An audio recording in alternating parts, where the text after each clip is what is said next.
Buenos días.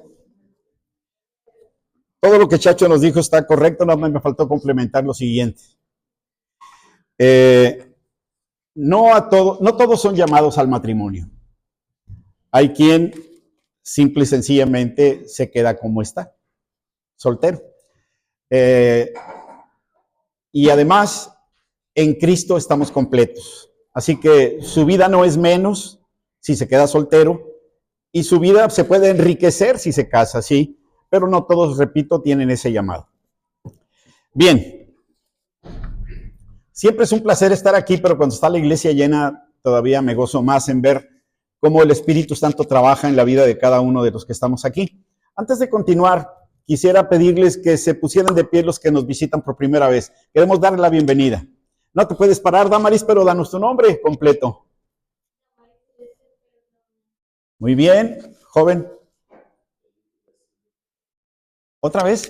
Felipe da Silva. Bienvenido, Felipe. Bienvenido.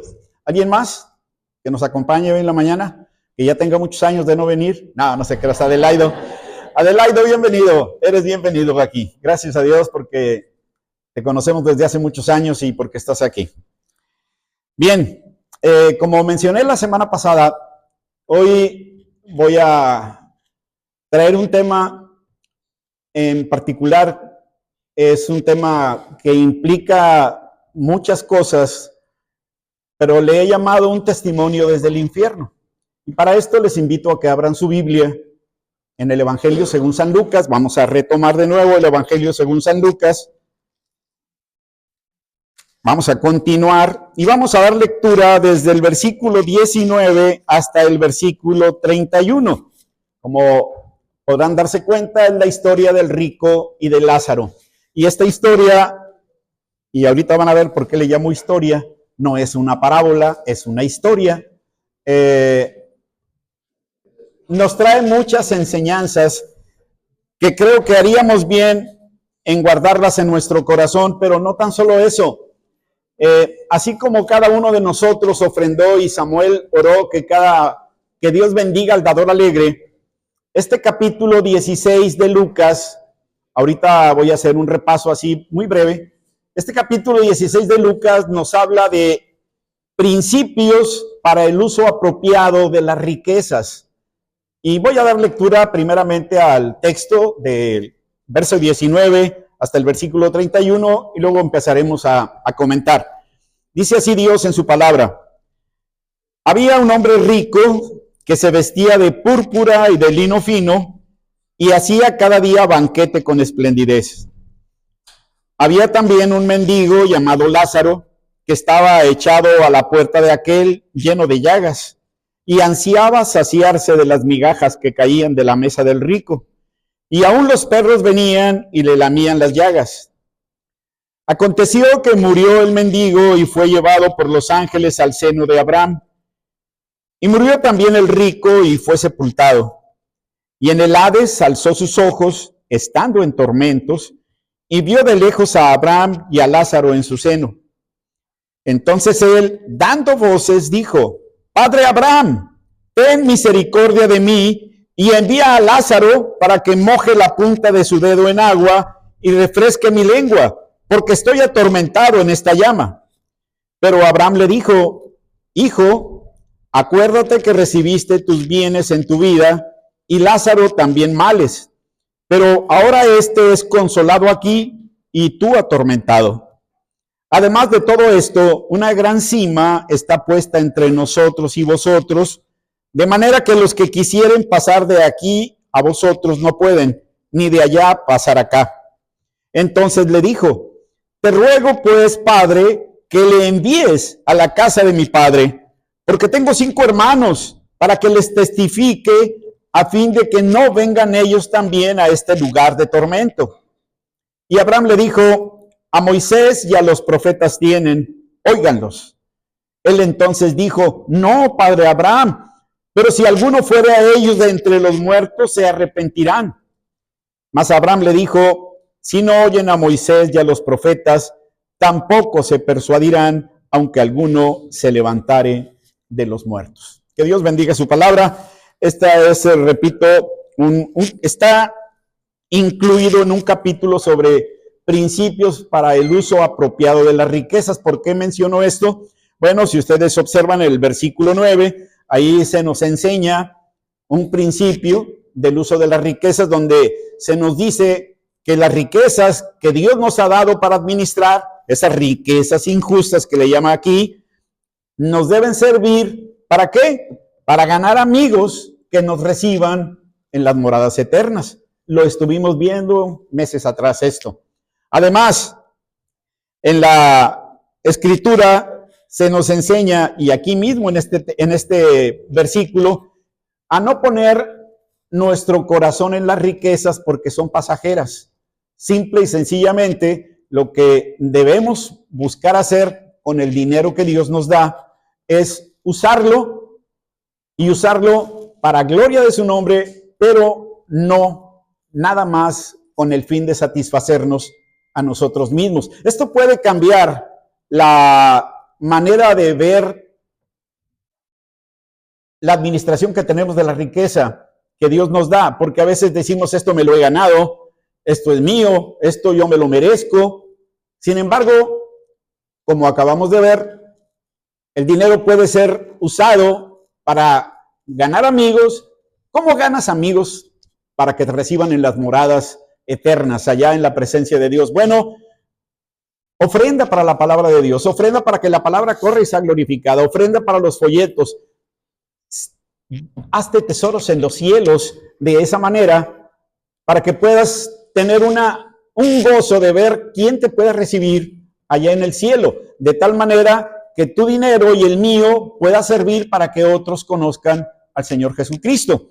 Ahora, les mencionaba ahorita en un principio que esto para mí es una historia y no una parábola, porque normalmente el Señor Jesús no da nombres en las parábolas, simple y sencillamente las deja sin ningún nombre, así. Pero en este caso hay una palabra que me dice que es historia. La primera palabra de este texto del versículo 16 dice había, y esto expresa una existencia en el tiempo, y toda la historia expresa también un conocimiento de los hechos ocurridos. Y viniendo esto de los labios del Señor Jesucristo, podemos estar plenamente seguros que son palabras verdaderas y hechos reales. Así que, aunque algunas personas puedan decir que esto es una parábola, los principios que aquí se enseñan son, en este caso, la misma lección para nosotros. Algo que conviene saber es que esta historia nace en virtud de que los fariseos, que eran avaros, se burlaban de las enseñanzas del Señor Jesucristo, y ahí con esta enseñanza no tan solo el Señor Jesucristo pone al descubierto el pecado de amar las riquezas, sino además dice muy claramente el fin que les espera a todos aquellos que aman las riquezas. Podemos llamar a este mensaje un camino hacia el infierno, o de manera particular también se le puede llamar con un título muy largo, pensar que estás yendo al cielo, pero terminar en el infierno.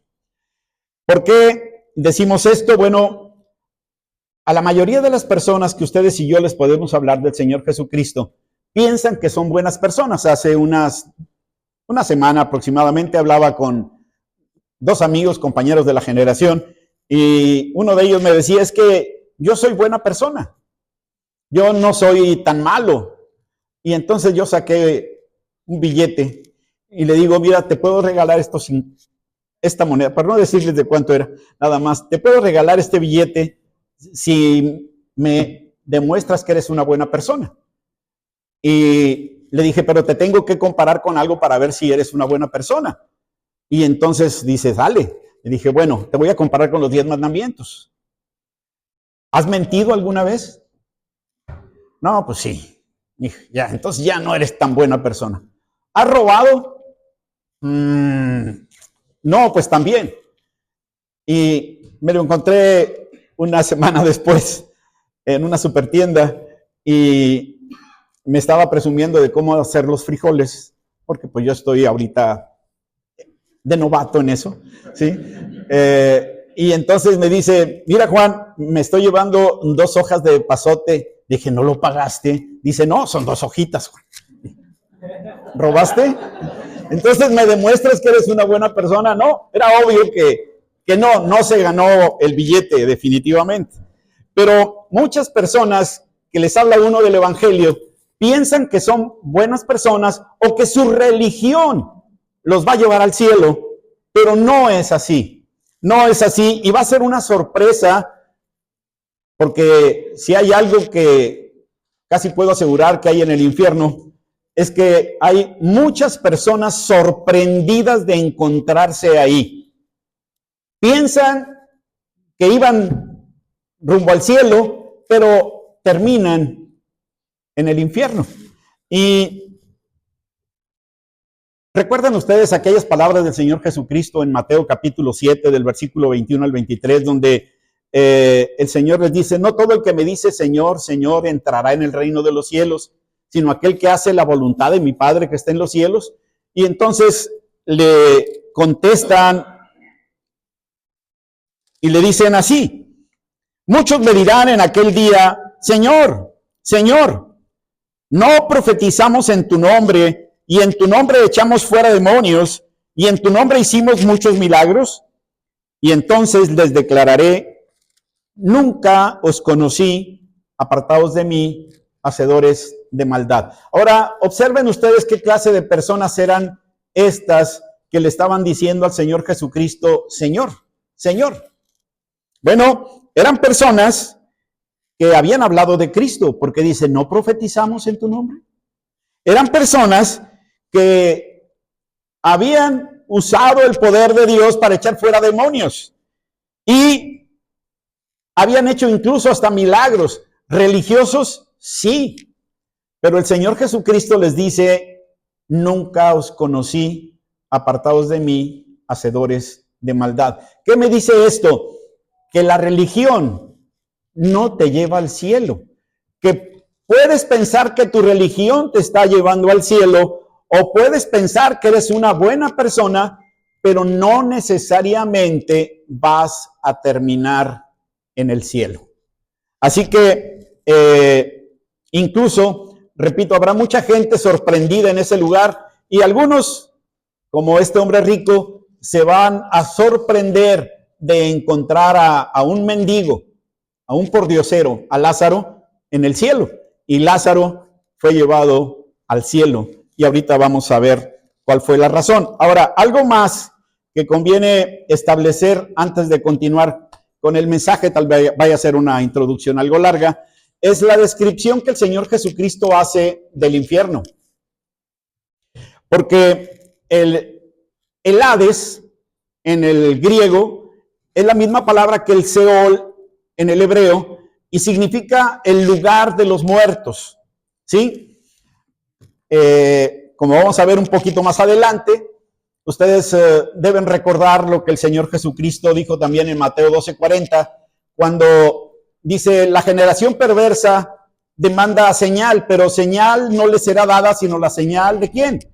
Del profeta Jonás, porque como estuvo Jonás en el vientre del gran pez 3 días y 3 noches, así estará el Hijo del Hombre, ¿dónde? En el corazón de la tierra. La tierra, en el corazón de la tierra, dice, también 3 días y 3 noches. Ahí, en ese corazón de la tierra, en el centro, está el Hades o Seol en el Antiguo Testamento, y ese es el lugar de los muertos. El infierno, ahora hablándolo en términos bíblicos, es descrito como en este texto un lugar de tormento. Y es un lugar de tormento que no termina, sino como dice en Apocalipsis, ese tormento sube por los siglos de los siglos. No hay nada que puedas tú decir de bondad, no hay misericordia, no hay gracia, no hay nada que pueda calmar tu tormento. Palabras del Señor Jesucristo, por ejemplo, dice, si tu ojo te es ocasión de caer, sácalo. mejor te es entrar con un ojo al reino de Dios, que todo tu cuerpo sea echado en el infierno. Dice, al fuego eterno, le llama fuego eterno, y dice, donde el gusano de ellos no muere y el fuego nunca se apaga. Cuando habla del gusano que no muere, tiene que ver con la conciencia, el remordimiento. Remordimiento le digo porque pudieron escuchar el evangelio y ahí en el infierno únicamente están recordando las oportunidades perdidas. ¿Por qué no lo hice? ¿Por qué no le creí? El infierno, incluso hay otros términos bíblicos para el infierno. En Apocalipsis 9:1 habla del pozo del abismo. Y este pozo del abismo, aunque está reservado únicamente para ángeles que pecaron, habla, pozo del abismo es un pozo sin fondo, ¿sí? Nunca caes, nunca caes, nunca caes. También el Señor Jesucristo al infierno le llama, dice, ahí será el lloro y el crujir de dientes, las tinieblas de afuera. Es un lugar de tormento y es un lugar, repito, donde no hay esperanza, no hay gracia, no hay bondad, no hay misericordia. ¿Y saben por qué? Porque Dios no está ahí. Y hay mucha gente a la cual uno le comienza a hablar del Señor Jesucristo, pero dice, no, a mí no me interesa Dios, a mí no me gusta eso. ¿Sí? Y para esas personas que rechazan el evangelio, que rechazan el mensaje de salvación que Dios les ofrece, el infierno es su lugar eterno de destino.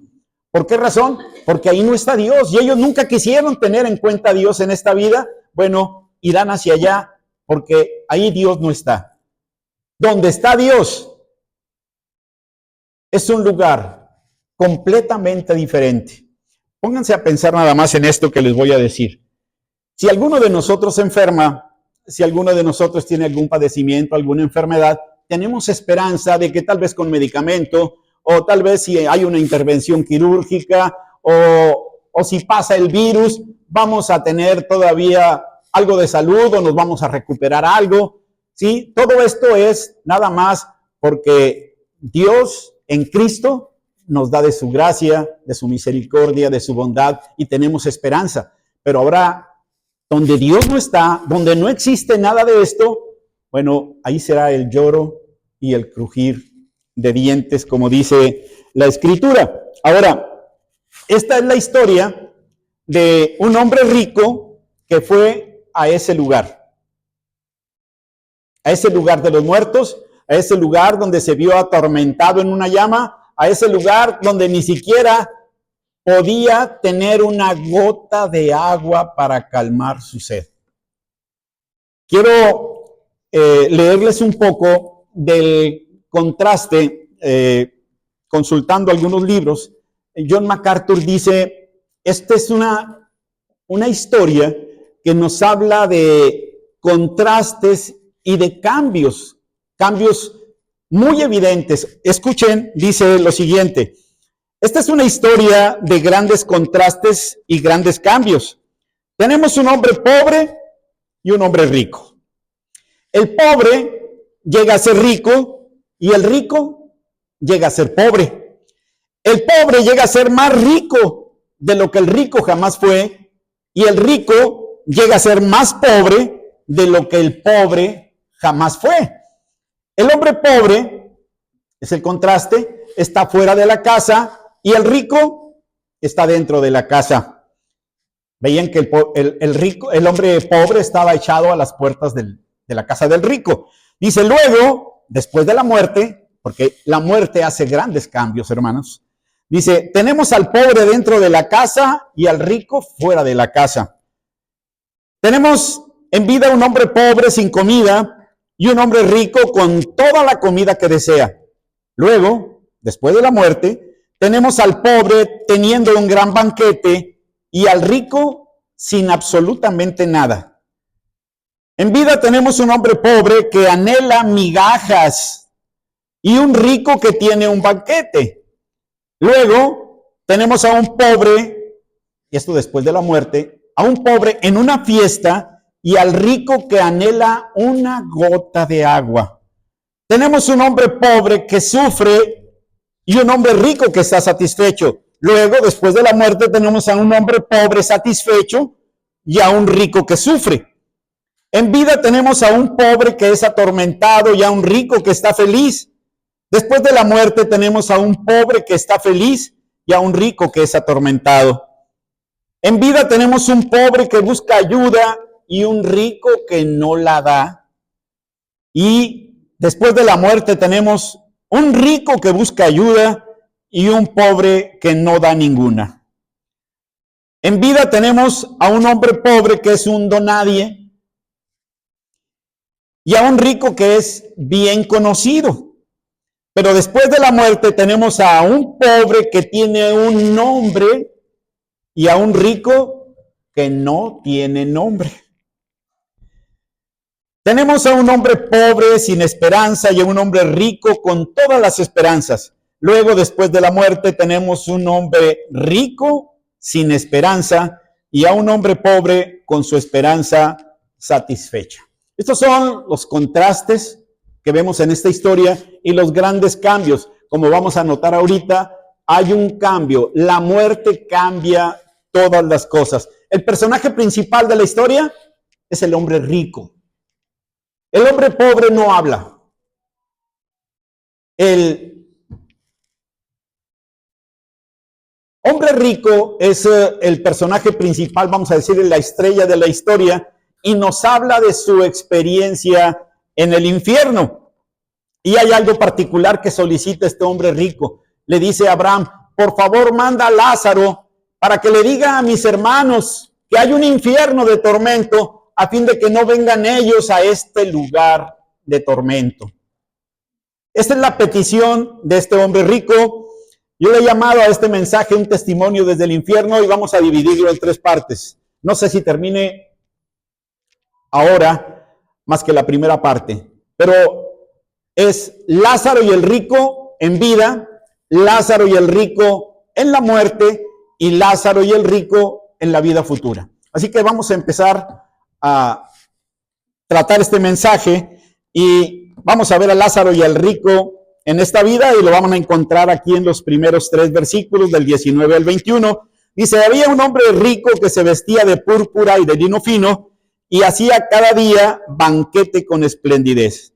Había también un mendigo llamado Lázaro que estaba echado a la puerta de aquel lleno de llagas y ansiaba saciarse de las migajas que caían de la mesa del rico, y aún los perros venían y le lamían las llagas. Quiero proponer un reto para todos ustedes. Ahorita nada más en estos 3 versículos. Por favor, descubran cuál es el pecado del rico.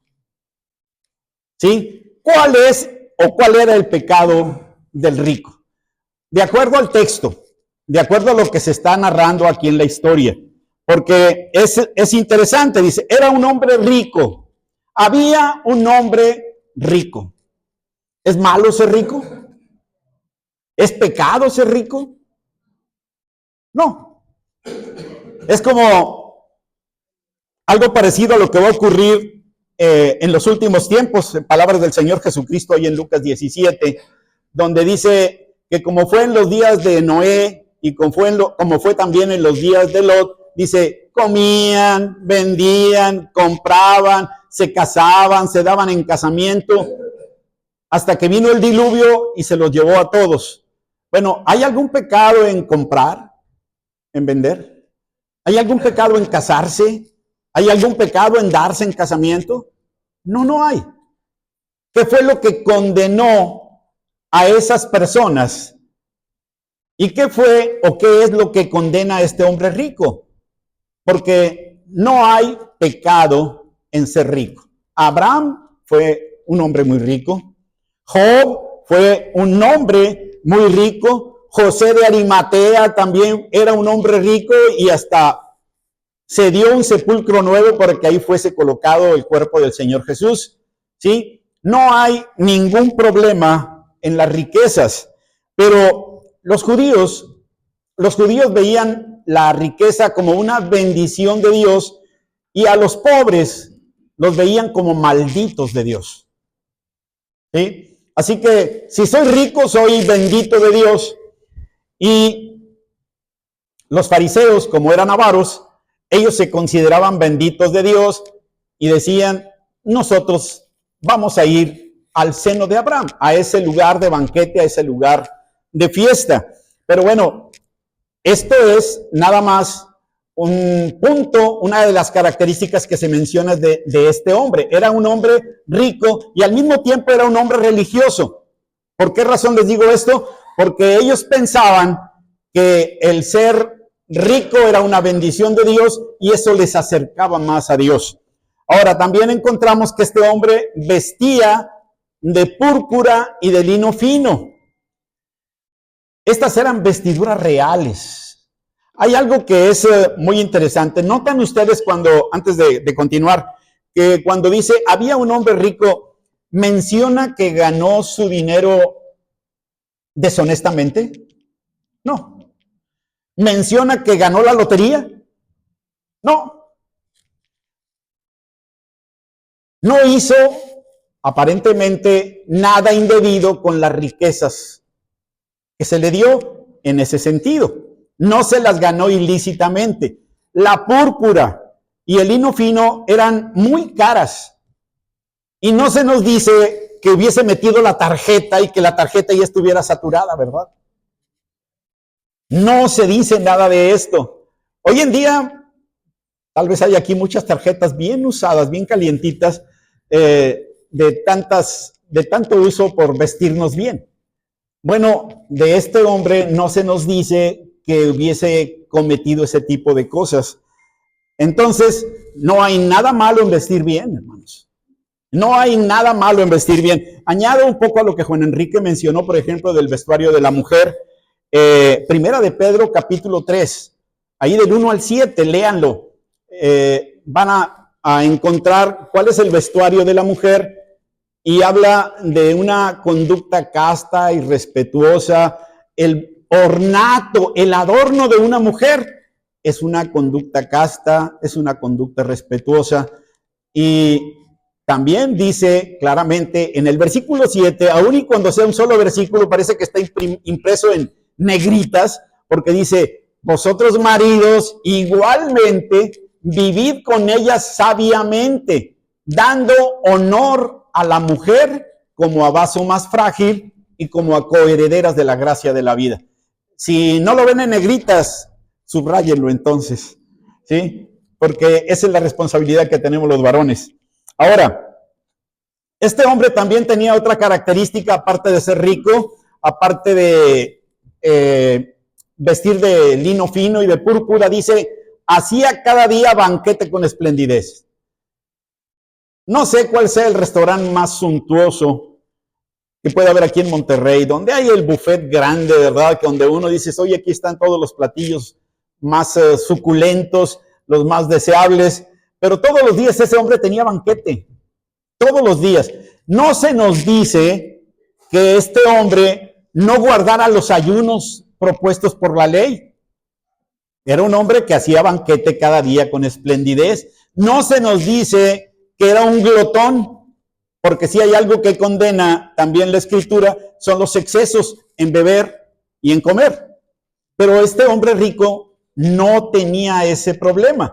Entonces, ¿cuál era el pecado de este hombre rico? Bueno, en Lucas capítulo 12 hay algo muy interesante. Por favor, están a unas hojas hacia atrás.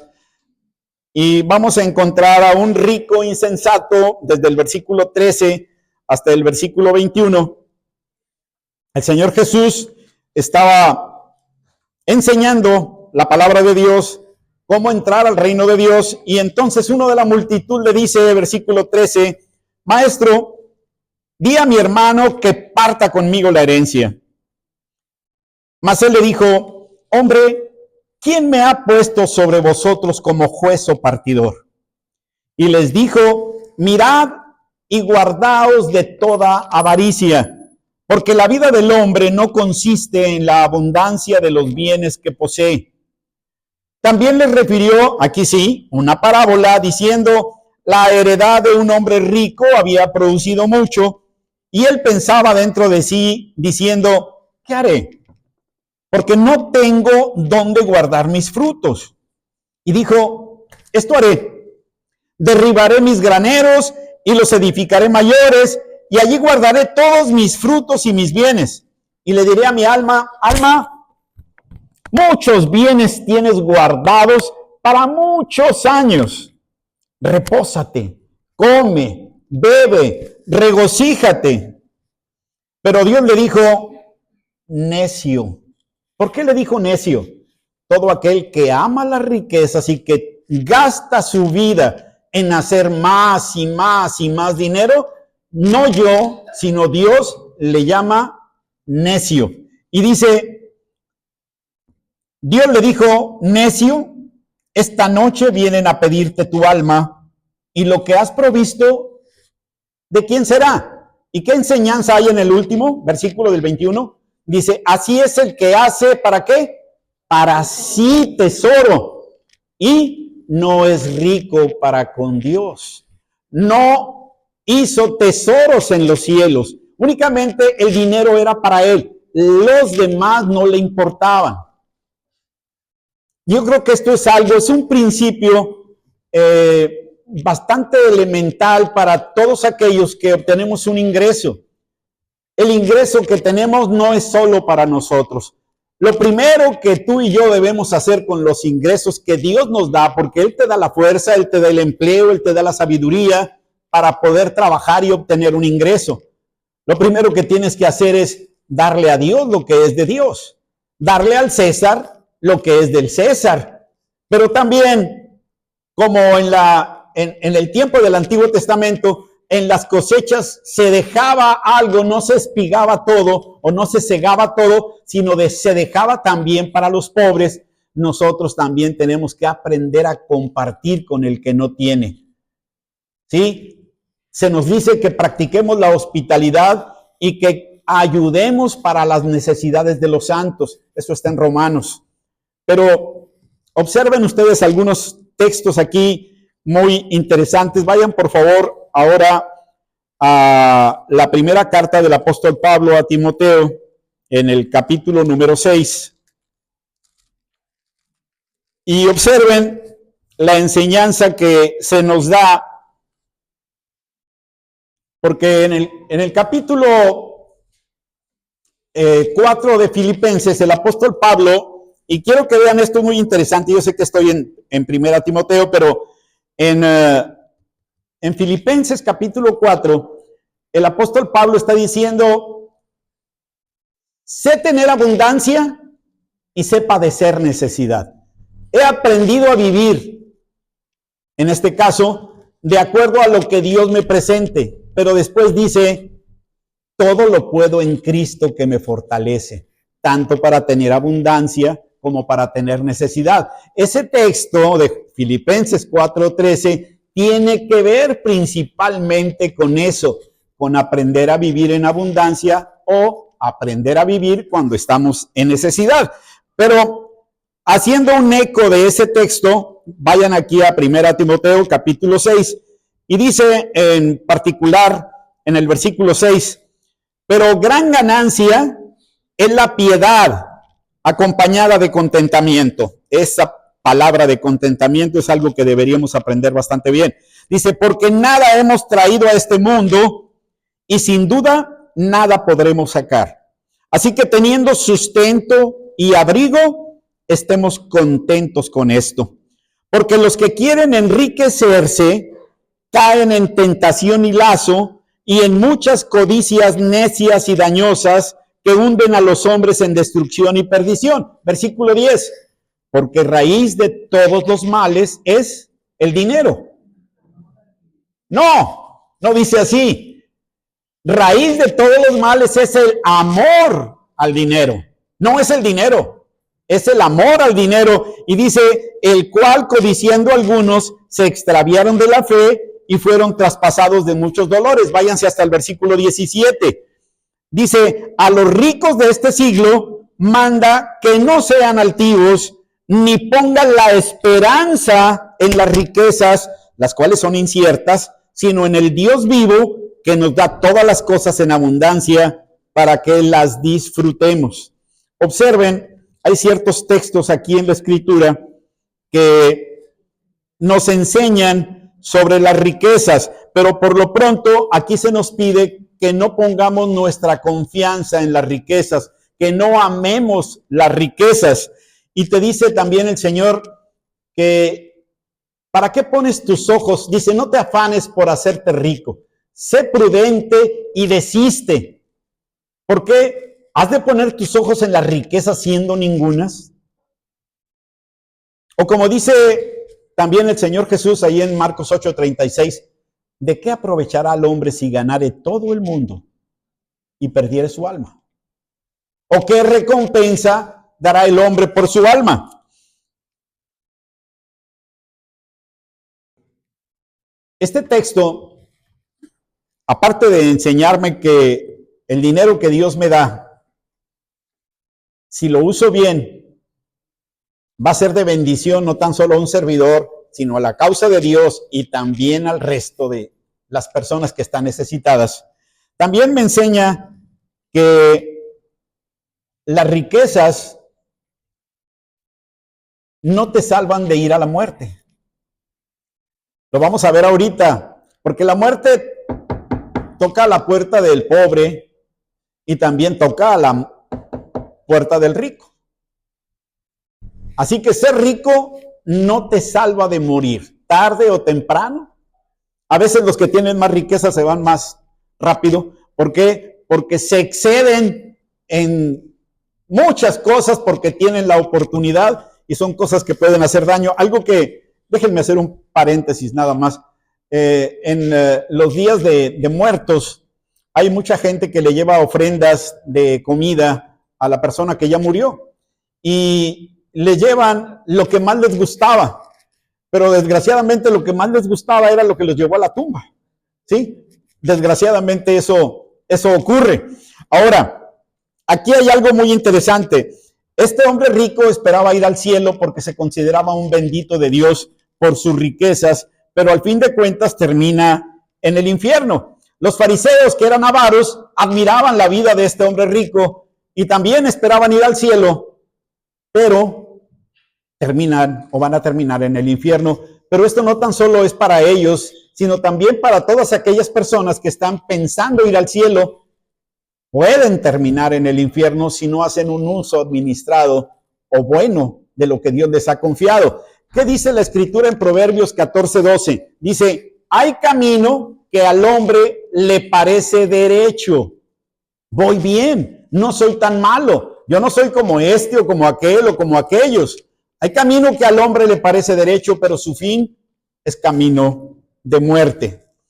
Ahora, hay algo que también es interesante en cuanto a este hombre rico. No se nos da su nombre, ni en vida, ni en el infierno. Pero a Lázaro, como a todo aquel que pone su fe en Jesucristo, según Apocalipsis 2:17, capítulo 3 también, versículo 5 y versículo 12, se nos dice que nos será dado un nombre nuevo. El rico no necesitaba un nombre porque no hay nombres en el infierno. No necesitas de un nombre en el infierno. Vayan a Apocalipsis capítulo 2, por favor. Me gocé en lo que leyó Juan Enrique ahorita de capítulo 22. ¿Y saben algo? En los primeros versículos del capítulo 1 dice, bienaventurado el que lee y los que oyen las palabras de esta profecía. Así que hoy ya tenemos la bendición de haber leído con Juan Enrique. Y ahora aquí en Apocalipsis capítulo 2 en el versículo 17 dice algo que es muy interesante. Observen las primeras palabras. El que tiene oídos, ¿para qué? Para oír. El que tiene oído, oiga lo que el Espíritu dice a las iglesias. Al que venciere, daré a comer del maná escondido y le daré una piedrecita blanca y en la piedrecita escrito un nombre nuevo, el cual ninguno conoce sino aquel que lo recibe. Capítulo 3 en el versículo 5. El que venciere será vestido de vestiduras blancas, y no borraré su nombre del libro de la vida, y confesaré que su nombre delante de mi Padre y delante de sus ángeles. Versículo 12.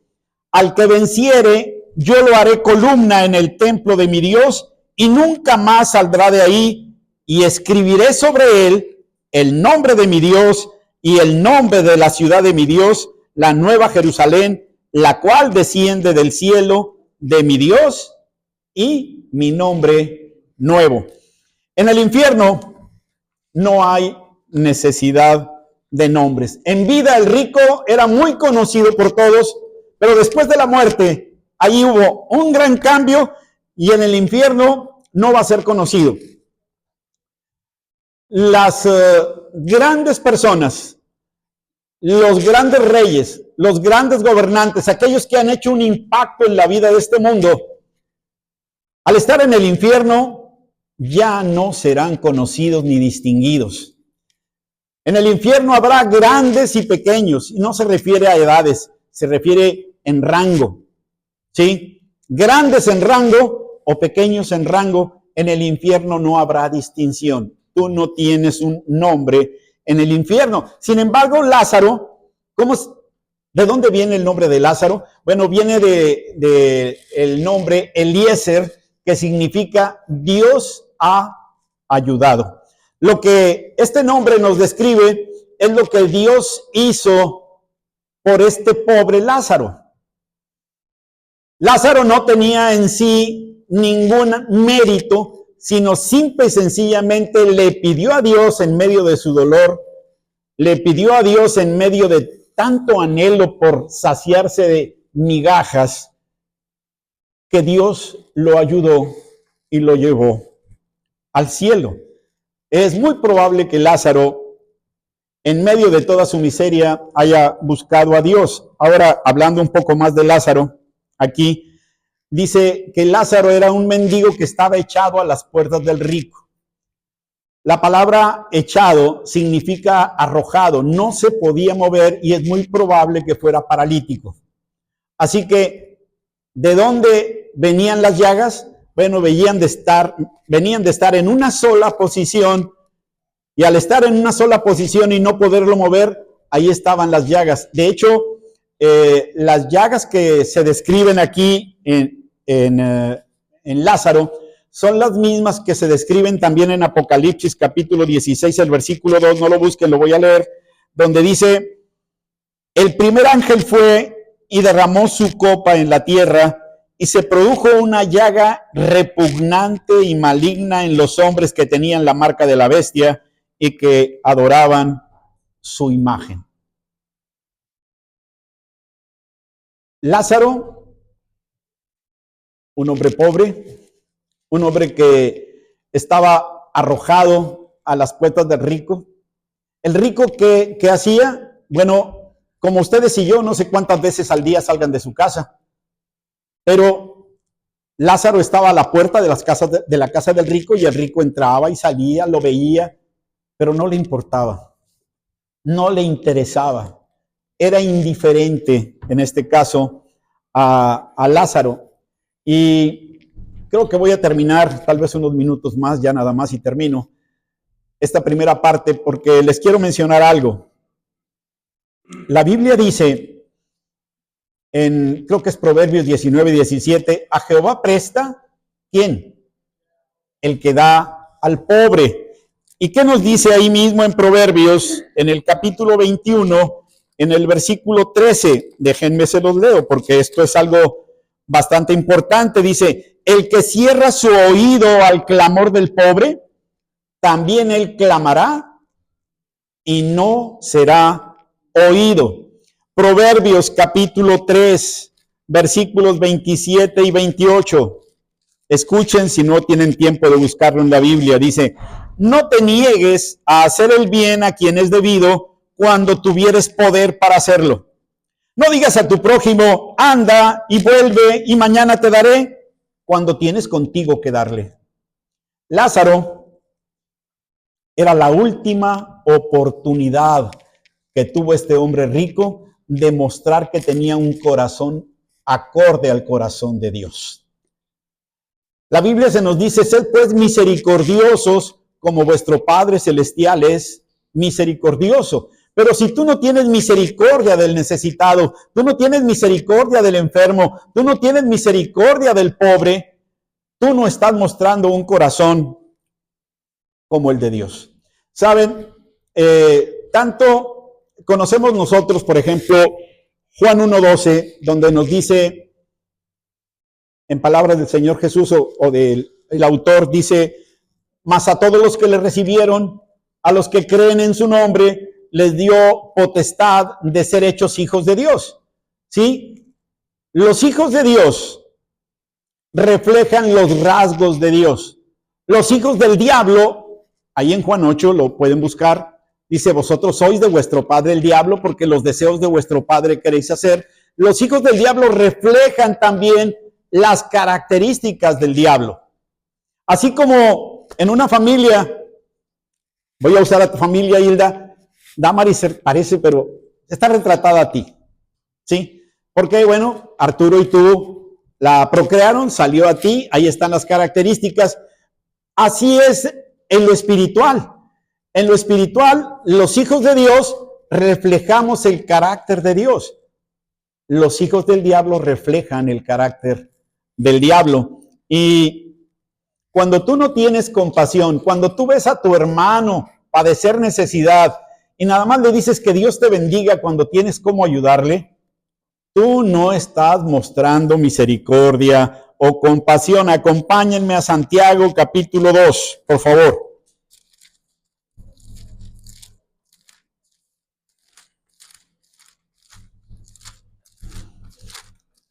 Santiago capítulo 2, en el versículo 15, bueno, desde el 14, aquí habla de una fe que no salva. ¿Cuál es la fe que no salva? Obsérvenlo. Dice, hermanos míos, ¿de qué aprovechará si alguno dice que tiene fe y no tiene obras? ¿Podrá esa fe salvarle? Si un hermano o una hermana están desnudos y tienen necesidad del mantenimiento de cada día, y alguno de vosotros les dice, id de paz, calentaos y saciaos, pero no les dais las cosas que son necesarias para el cuerpo, ¿de qué aprovecha? No sirve de nada que tú le digas que Dios te bendiga cuando sabes que tienes necesidad y tienes contigo que darle. Por eso dice enseguida, así también la fe, si no tiene obras, ¿qué es? Está muerta. Tu fe no tiene valor, no sirve, no salva. Primer libro de Juan, capítulo 3, versículos del 17 al 18, algo muy parecido. Dice, pero el que tiene bienes en este mundo y ve a su hermano tener necesidad y mora y cierra contra él su corazón, ¿cómo mora el amor de Dios en él?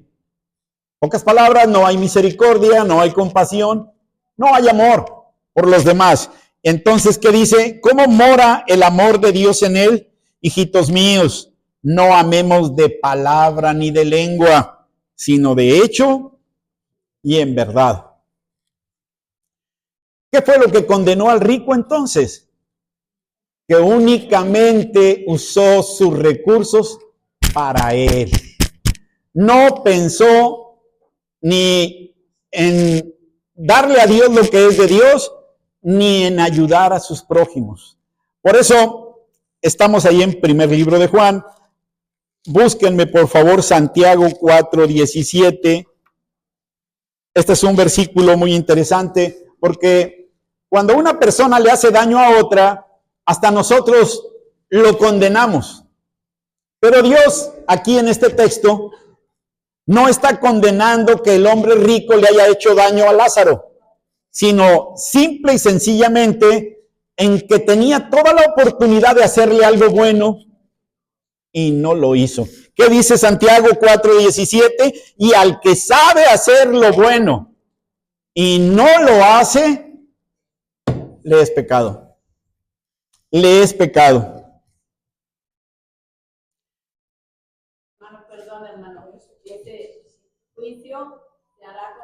juicio sin misericordia será con aquel que no hiciere misericordia, y la misericordia triunfa sobre el juicio. Aquí también lo menciona en Santiago, capítulo 2, versículo 13. Juicio sin misericordia se hará con aquel que no hiciere misericordia, y la misericordia triunfa sobre el juicio. Este hombre rico no tuvo misericordia de Lázaro.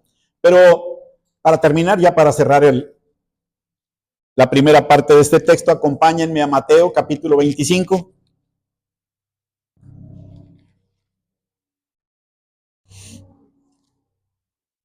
En el juicio de las naciones, 25. Mateo 25, desde el 41 en adelante. Bueno, voy a leer desde el principio, desde el versículo 31, el principio del párrafo, solamente para podernos ubicar en el contexto. Y esto habla ya del juicio de las naciones en un tiempo futuro, las naciones que después van a entrar al milenio. Dice versículo 31, cuando el Hijo del Hombre venga en su gloria y todos los santos ángeles con él, entonces se sentará en su trono de gloria y serán reunidas delante de él todas las naciones, y apartará los unos de los otros como aparta el pastor las ovejas de los cabritos, y pondrá las ovejas a su derecha y los cabritos a su izquierda.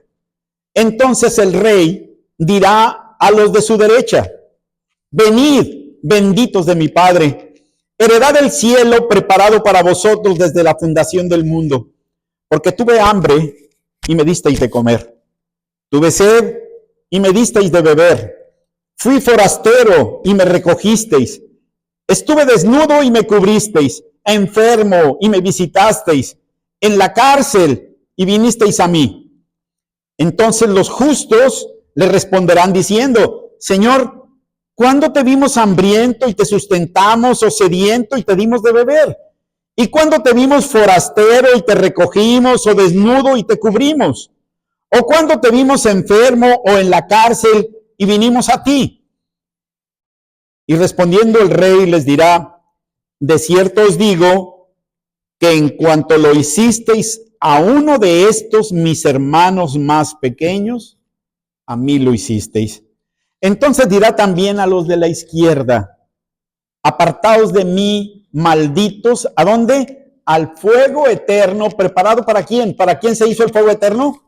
Para el diablo y sus ángeles, pero también todos aquellos que no tienen un corazón de misericordia, un corazón de compasión, van a ir, dice, apártense al fuego eterno preparado para el diablo y sus ángeles. ¿Por qué? Porque tuve hambre y no me disteis de comer. Tuve sed y no me disteis de beber. Fui forastero y no me recogisteis. Estuve desnudo y no me cubristeis. Enfermo y en la cárcel y no me visitasteis. Entonces también ellos le responderán diciendo, Señor, ¿cuándo te vimos hambriento, sediento, forastero, desnudo, enfermo o en la cárcel y no te servimos? Entonces le responderá diciendo, de cierto os digo que en cuanto no lo hicisteis a uno de estos más pequeños, tampoco a mí lo hicisteis. Esta es la enseñanza que tenemos nosotros de la primera parte, faltan todavía dos, que les vamos a ver si Dios quiere la próxima semana. Pero quiero que notemos o que afirmemos el uso de las riquezas que Dios nos ha dado. Las riquezas no te las has ganado tú. Dios, según lo que dice en Deuteronomio capítulo 8, da el poder para hacer riquezas. A unos se los da, a otros no, pero cada uno debe estar contento con lo que Dios le ha dado, pero con un reconocimiento total de que todo viene de Dios, como dice en 1 Corintios 4:6, ¿qué tienes que no hayas recibido? Y si lo recibiste, ¿por qué te glorías como si no lo hubieras recibido? Todo lo que tenemos viene de Dios. Nosotros, como en el caso del mayordomo malo aquí del capítulo 16 de Lucas, somos mayordomos nada más de lo que se nos ha dado. Mayordomos de los bienes que el Señor nos ha permitido tener o confiar, que nos ha confiado. Somos mayordomos de nuestros hijos mientras están con nosotros. ¿Sí? Todo lo recibimos de Él. Necesitamos aprender a ser buenos mayordomos y a usar nuestro dinero primero para no hacer riquezas para nosotros, sino ser ricos para con Dios. ¿Cuántos ladrillos a la semana o al día mandas al cielo para tu casa? Dice, haceos tesoros en los cielos, donde ni la polilla, ni el óxido corrompen, y donde ladrones no minan ni hurtan. Porque donde esté vuestro tesoro, ahí estará también vuestro corazón. Así que, ¿cuánto mandamos para la edificación de nuestra casa? ¿Cuánto cooperas o cuánto le das a Dios para, en este caso, la propagación de su evangelio? ¿Cuánto podemos dar para misiones? ¿Cuánto podemos dar para el sostenimiento aquí de esta iglesia? ¿Estás haciendo tesoros en los cielos? ¿Estamos haciendo tesoros en los cielos? ¿Estamos dando a aquellos Lázaros que están a la puerta de nuestra vida? Porque ¿saben algo? Todos tenemos por lo menos un Lázaro a la puerta de nuestra vida. Ustedes conocen a alguien que está, pero bastante necesitado, y a veces, como leímos ahorita, cerramos contra él nuestro corazón. Decimos, esto ya es vicio, esto ya está siendo una forma de vida. Yo no puedo definir eso todavía, a pesar de mis años. Cuando una persona pide, yo no sé si lo hace por vicio o lo hace por necesidad. Pero mi corazón, únicamente les puedo decir, estará en paz cuando doy. Así que también debemos aprender a dar al que está necesitado. Según Gálatas 6:10, dice, hagamos bien a todos, pero especialmente a los de la familia de la fe. Aquí en la iglesia tienes un buen grupo de hermanos y de hermanas que puedes conocer su necesidad si tienes relación con ellos, si intercambias palabra, si intercambias alguna comunicación con ellos, te vas a dar cuenta de su necesidad. Y hermanos o hermanas que estén en necesidad, no la encubramos diciendo, ¿cómo estás? Bien, estamos bien. Pero no abres tu corazón. Hace algunas semanas atrás hablaba precisamente de un libro de Charles Swindoll que se llama Baje la guardia, porque normalmente andamos con la guardia arriba. No queremos abrir nuestro corazón, porque si abrimos realmente nuestro corazón, van a ver que somos vulnerables en muchas cosas, y yo no quiero que me vean débil, o que se aprovechen de mi debilidad, o que, como decía el Chapulín, se aprovechen de mi nobleza. ¿Sí? No, hermanos, bajemos la guardia y seamos reales, seamos honestos, mostremos la necesidad que tenemos, porque es la única manera en la cual Dios te va a usar a ti o me va a usar a mí para poder ayudar. Y nos vamos a gozar con los que se gozan y vamos a llorar con los que lloran, pero somos un cuerpo en Cristo y estamos para amarnos, para servirnos, para animarnos los unos a los otros. Que Dios nos bendiga con esto, y recuerda, tú y yo tenemos un Lázaro en nuestra vida al cual haríamos bien en ayudar. Hay un texto que dejé de leer en el libro de Isaías, en el capítulo 58, habla del verdadero ayuno. Y este verdadero ayuno no te dice que sea un ayuno donde te abstengas de comer manjares delicados, o que dejes de comer carne, o que únicamente comas frijoles o vegetales. No. Vean lo que dice. Y cómo el abstenernos de toda especie de mal, como dice en primera los Tesalonicenses, ese es el verdadero ayuno. Abstenerte de toda especie de mal. Aquí, en el versículo 1 del capítulo 58 dice, clama a voz en cuello, no te detengas, alza tu voz como trompeta y anuncia a mi pueblo su rebelión y a la casa de Jacob su pecado. que me buscan cada día y quieren saber mis caminos, como gente que hubiese hecho justicia y que no hubiese dejado la ley de su Dios. Me piden juicios justos y quieren acercarse a Dios. ¿Por qué dicen, ayunamos si no hiciste caso? Humillamos nuestras almas y no te diste por entendido. He aquí que en el día de vuestro ayuno buscáis ¿qué? Vuestro propio gusto y oprimís a todos vuestros trabajadores. He aquí que para contiendas y debates ayunáis y para herir con el puño inicuamente. No ayunéis como hoy, para que vuestra voz sea oída en lo alto. Es tal el ayuno que yo escogí, que de día aflija el hombre su alma, que incline su cabeza como junco y haga cama de silicio y de ceniza. Aparentemente estoy de luto. Dice, ¿llamaréis esto ayuno y día agradable a Jehová? Versículo 6. ¿No es más bien el ayuno que yo escogí, desatar las ligaduras de impiedad, soltar las cargas de opresión y dejar ir libres a los quebrantados y que rompáis todo yugo?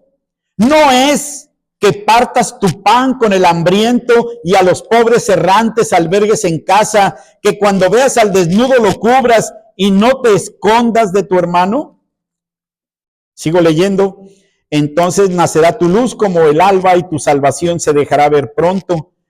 E irá tu justicia delante de ti y la gloria de Jehová será tu retaguardia. Entonces invocarás y te oirá Jehová. Clamarás y dirá él, heme aquí.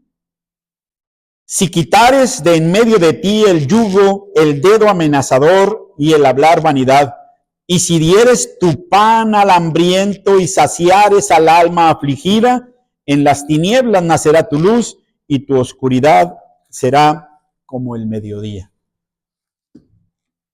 Este texto me dice que Dios no va a oír mi oración si yo no me he abstenido de toda especie de mal. Si sigo haciendo lo malo y pensar que mi oración va a cambiar las cosas y que Dios me va a responder. Hace muchos años, no recuerdo de quién escuché esta expresión, dice, más vale un gramo de obediencia que una tonelada de oración. Tú puedes estar orando y orando y orando a Dios, pero sigues haciendo lo malo. ¿Cómo esperas que Dios te responda?